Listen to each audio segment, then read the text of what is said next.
Hi, ನಾನು Mohan from fashion tech in Kannada. ಇವತ್ತು ನಿಮ್ಗೆ ತುಂಬಾನೇ ಟ್ರೆಂಡಿಂಗ್ ಇರೋ ಸ್ಕೇಲಪ್ ನೆಕ್ ನ ಯಾವ ರೀತಿ ಕಟಿಂಗ್ ಮಾಡ್ಬೇಕಂತ ನಿಮ್ಗೆ ತಿಳಿಸ್ಕೊಡ್ತೀನಿ.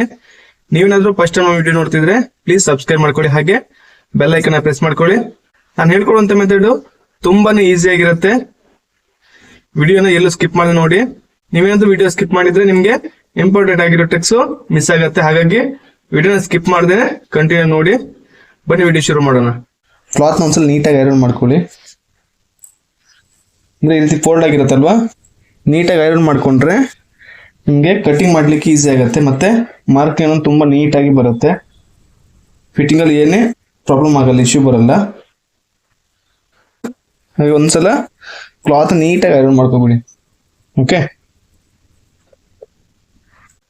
ನೆಕ್ಸ್ಟ್ ಕ್ಲಾತ್ನ ಒಂದ್ಸಲ ಸ್ಟ್ರೇಟ್ ಆಗಿ ಮಾರ್ಕ್ ಕಟ್ ಮಾಡ್ಕೊಳ್ಳಿ.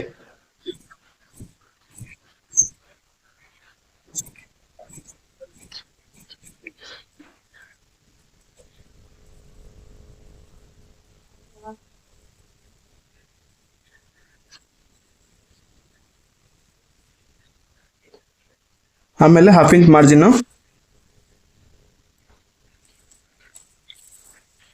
ನೋಡಿ. ಬ್ಲೌಸ್ ಲೆಂತ್ 13 ಇಂಚ್ ಇದೆ, shoulder 15, sleeve 10 inch, sleeve round 11, armhole round 17.5, upper chest 37.5,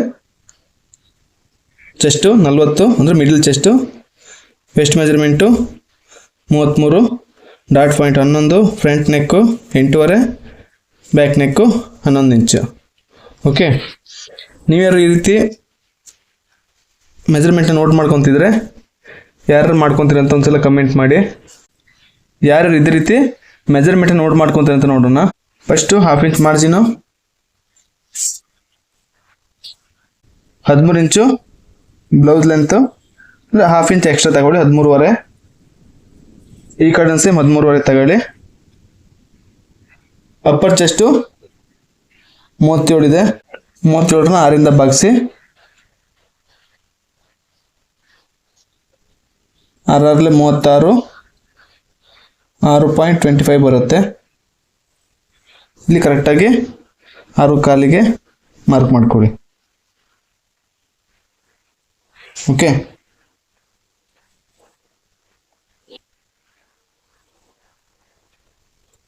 West measurement 33, 33ರ 4ರಿಂದನೂ ಭಾಗಿಸ್ಬೋದು, ಇಲ್ಲಾಂದರೆ 33 ಅರ್ಧ ಮಾಡಿ 16.5 ಬರುತ್ತೆ. 16.5ನ ಮತ್ತೆ ಅರ್ಧ ಮಾಡಿ 8.25 ಬರುತ್ತೆ. 8.25ಗೆ ಕರೆಕ್ಟಾಗಿ ಮಾರ್ಕ್ ಮಾಡ್ಕೊಳ್ಳಿ. 1 ಇಂಚು ಡಾಟ್ ಪಾಯಿಂಟಿಗೋಸ್ಕರ 1.5 ಇಂಚು ಎಕ್ಸ್ಟ್ರಾ ಮಾರ್ಜಿನ್. ಅರ್ಥ ಆಯ್ತಾ? ಈಗ 37.5ನ 4 ಭಾಗ ಮಾಡಿ, ಭಾಗಿಸು 4.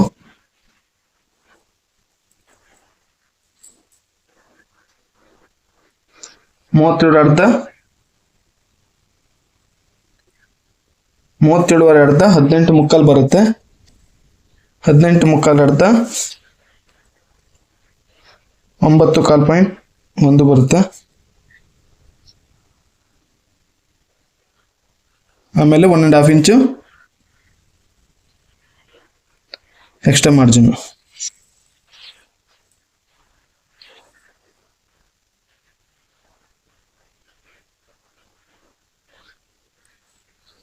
ಕರೆಕ್ಟಾಗಿ ಈ ರೀತಿ ಮಾರ್ಕ್ ಮಾಡ್ಕೊಳ್ಳಿ.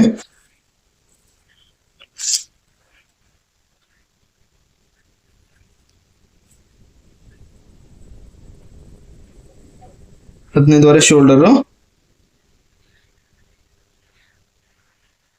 ಆಮೇಲೆ 1/2 ಇಂಚು ಮಾರ್ಜಿನು,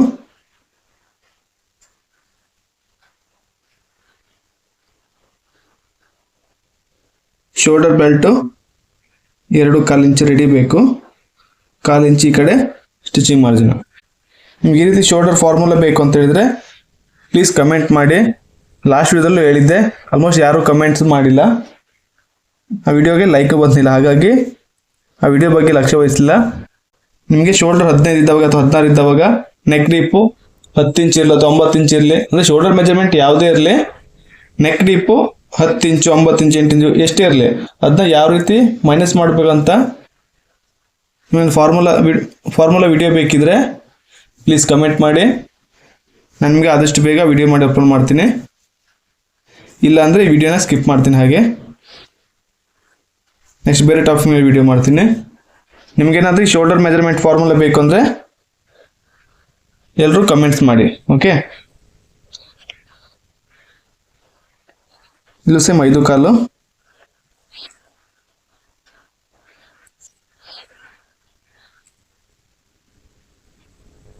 ಈ ರೀತಿ ಆರ್ಮರ್ ರೌಂಡ್ನ ಮಾರ್ಕ್ ಮಾಡ್ಕೊಳ್ಳಿ.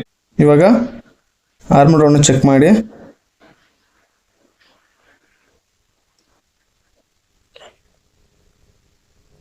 ಒಂಬತ್ತು ಇಂಚ್ ಬರ್ತಾ ಇದೆ. ಇದು 8.75 ಬರಬೇಕಿತ್ತು. 8.75 17.5. ಬಟ್ ಇದು 9 ಇಂಚ್ ಬರ್ತಾ ಇದೆ. ನಾನು ಲಾಸ್ಟ್ ಟೈಮ್ ನಿಮ್ಗೆ ಹೇಳಿದ್ದೆ ಎಲ್ರಿಗೂ ಈ ಫಾರ್ಮುಲಾ ವರ್ಕ್ ಆಗಲ್ಲ ಅಂತ. ಹಾಗಾಗಿ ನೋಡಿ, ಇವರಿಗೂ ಸೇಮ್ ಅದೇ ರೀತಿ ಪ್ರಾಬ್ಲಮ್ ಬರ್ತಿದೆ. ಇವಾಗ ಏನು ಮಾಡ್ಬೇಕಂದ್ರೆ ಒಂದು 1/4 ಇಂಚ್ ಮೇಲೆ ತಗೊಳ್ಳಿ. ಇವಾಗ ಇನ್ನೊಂದ್ಸಲ ಈ ರೀತಿ ಡ್ರಾ ಮಾಡ್ಕೊಂಡು ಚೆಕ್ ಮಾಡಿ. ಅಂದರೆ 1/4 ಇಂಚ್ ಅರ್ಧ ಇಂಚು ಡಿಫ್ರೆನ್ಸ್ ಬಂದೇ ಬರುತ್ತೆ ಕೆಲವೊಂದೊಮ್ಮೆ. ನೋಡಿ, ಇವಾಗ ಕರೆಕ್ಟ್ ಬರ್ತಿದೆ. 8.75 ಬರ್ತಿದೆ. ಕಾಣಿಸ್ತಿದೆ ನಿಮಗೆ? ನೋಡಿ, ಈ ರೀತಿ ವೇರಿಯೇಷನ್ ಮಾಡಲೇಬೇಕಾಗತ್ತೆ. ಅಂದರೆ ಇದು ಏನಾಗುತ್ತೆ ಅಂದರೆ ಕೆಲವೊಮ್ಮೆ ನೆಕ್ ಡೀಪ್ ಇದ್ದಾವಾಗಲೂ ಇದು ಅಪ್ ಆ್ಯಂಡ್ ಡೌನ್ ಅನ್ನೋದು ಬರುತ್ತೆ ನೆಕ್ ಡೀಪ್ ವೇರಿಯೇಷನ್ ಮೇಲೆ. ಹಾಗೆ ಕೆಲವೊಬ್ಬರಿಗೆ ಆರ್ಮರ್ ಫಾರ್ಮುಲಾನು ಅಂದರೆ ವರ್ಕ್ ಆಗಲ್ಲ. ಆವಾಗ ಈ ರೀತಿ ಪ್ರಾಬ್ಲಮ್ ಬರುತ್ತೆ. ಓಕೆ, ಅದನ್ನು ನೀವು ಈ ರೀತಿ ಆರ್ಮರ್ ರೌಂಡಲ್ಲಿ ಅಪ್ ಆ್ಯಂಡ್ ಡೌನ್ ಮಾಡೋದ್ರಿಂದ ಆ ಪ್ರಾಬ್ಲಮ್ನ ಸಾಲ್ವ್ ಮಾಡ್ಬೋದು. ಓಕೆ, ಇವಾಗ ಡಾಟ್ ಪಾಯಿಂಟಿಗೆ ಮಾರ್ಕ್ ಮಾಡ್ಕೊಳ್ಳಿ. 9.5 ಅರ್ಧ 4.75 ಬರುತ್ತೆ. ಇಲ್ಲಾಂದರೆ ಈ ರೀತಿ ಟೇಪ್ನ ಫೋಲ್ಡ್ ಮಾಡಿ ಆ ಕಡೆ ಈ ಕಡೆ 1/2 ಇಂಚು ಇಲ್ಲೂ ಸೇಮ್ ಅದೇ ರೀತಿ ಮಾರ್ಕ್ ಮಾಡ್ಕೊಳ್ಳಿ.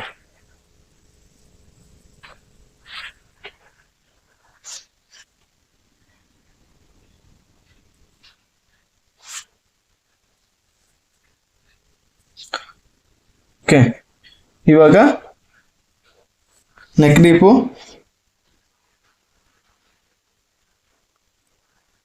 11 ಇಂಚಿದೆ. 11 ಇಂಚಿಗೆ ಈ ರೀತಿ ಮಾರ್ಕ್ ಮಾಡ್ಕೊಳ್ಳಿ ಕರೆಕ್ಟಾಗಿ. ಇವಾಗ ನೆಕ್ ಬ್ರಾಡು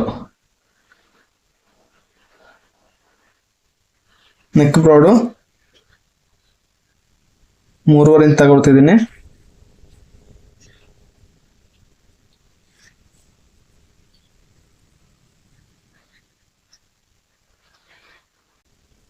ಕರೆಕ್ಟಾಗಿ ಈ ರೀತಿ ಮಾರ್ಕ್ ಮಾಡ್ಕೊಳ್ಳಿ. ಆಮೇಲೆ ಇಲ್ಲಿಂದ ನಿಮಗೆ 1.5 ಇಂಚ್ ಅಥವಾ ಇದು ಒಂದ್ಸಲ ಚೆಕ್ ಮಾಡ್ಕೊಳ್ಳಿ. ಯಾವ ರೀತಿ ಚೆಕ್ ಮಾಡಬೇಕಂದ್ರೆ ಇಲ್ಲಿ 1/2 ಇಂಚು ಶೋಲ್ಡರ್ ಜಾಯಿಂಟಿಗೆ ಬಿಟ್ಟು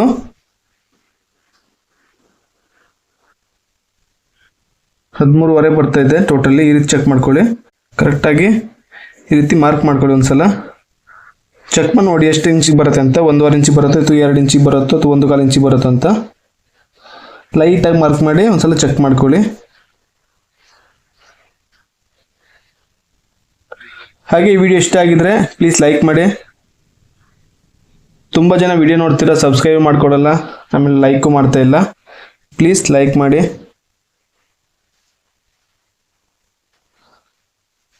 ಹಾಗೆ ಲಾಸ್ಟ್ ವಿಡಿಯೋದಲ್ಲಿ ನಾನು ಶೋಲ್ಡರ್ ಮೆಜರ್ಮೆಂಟ್ ಚಾರ್ಟ್ನ ಅಪ್ಲೋಡ್ ಮಾಡಿದ್ದೀನಿ.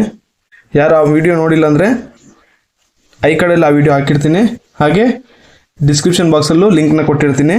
ಒಂದ್ಸಲ ಆ ವಿಡಿಯೋನ ಪೂರ್ತಿಯಾಗಿ ನೋಡಿ. ಹಾಗೆ ಈ ರೀತಿ ಮಾರ್ಕ್ ಮಾಡ್ಕೊಂಡ್ಮೇಲೆ ನೀವು ಸ್ಕೇಲ್ನ ಯೂಸ್ ಮಾಡ್ಬೋದು. ಇಲ್ಲ ಅಂದರೆ ಈ ರೀತಿ ಯಾವ್ದಾದ್ರು ಬಾಟಲ್ ಕ್ಯಾಪ್ನ ತಗೊಳ್ಳಿ, ತುಂಬಾ ಈಸಿ ಆಗುತ್ತೆ.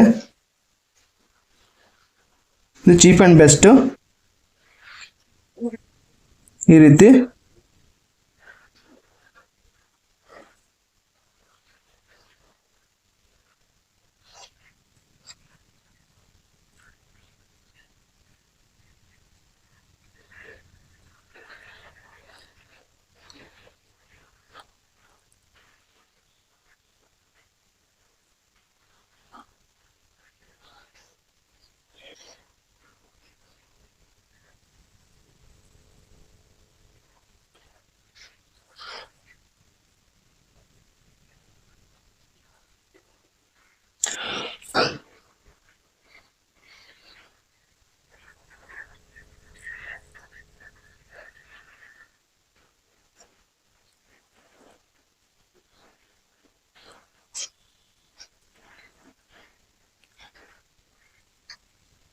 ಕರೆಕ್ಟಾಗಿ ಈ ರೀತಿ ಮಾರ್ಕ್ ಮಾಡ್ಕೊಳ್ಳಿ.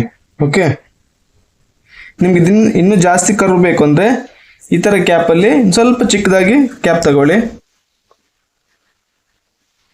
ಇಲ್ಲ ಅಂದರೆ ಈ ಸ್ಕ್ಯಾಲಪ್ನ ಸ್ವಲ್ಪ ಇನ್ಕ್ರೀಸ್ ಮಾಡ್ಕೊಳ್ಳಿ. ಅಂದರೆ ನಾನಿವಾಗ 1 ಕಾಲು ಇಟ್ಟಿದ್ದೀನಿ, ನೀವು 1.5 ಇಲ್ಲ 2 ಇಂಚಿಗೆ ಮಾರ್ಕ್ ಮಾಡಿಕೊಂಡು ಯೂಸ್ ಮಾಡಿ.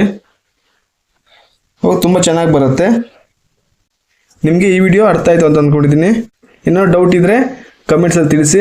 ಈ ವಿಡಿಯೋ ನಿಮಗೆ ಯೂಸ್ಫುಲ್ ಆಗಿದ್ದರೆ ಪ್ಲೀಸ್ ಲೈಕ್ ಮಾಡಿ, ಹಾಗೆ ಶೇರ್ ಮಾಡಿ. Thank you for watching. ಮುಂದಿನ ವಿಡಿಯೋದಲ್ಲಿ ಸಿಗೋಣ. ಬಾಯ್.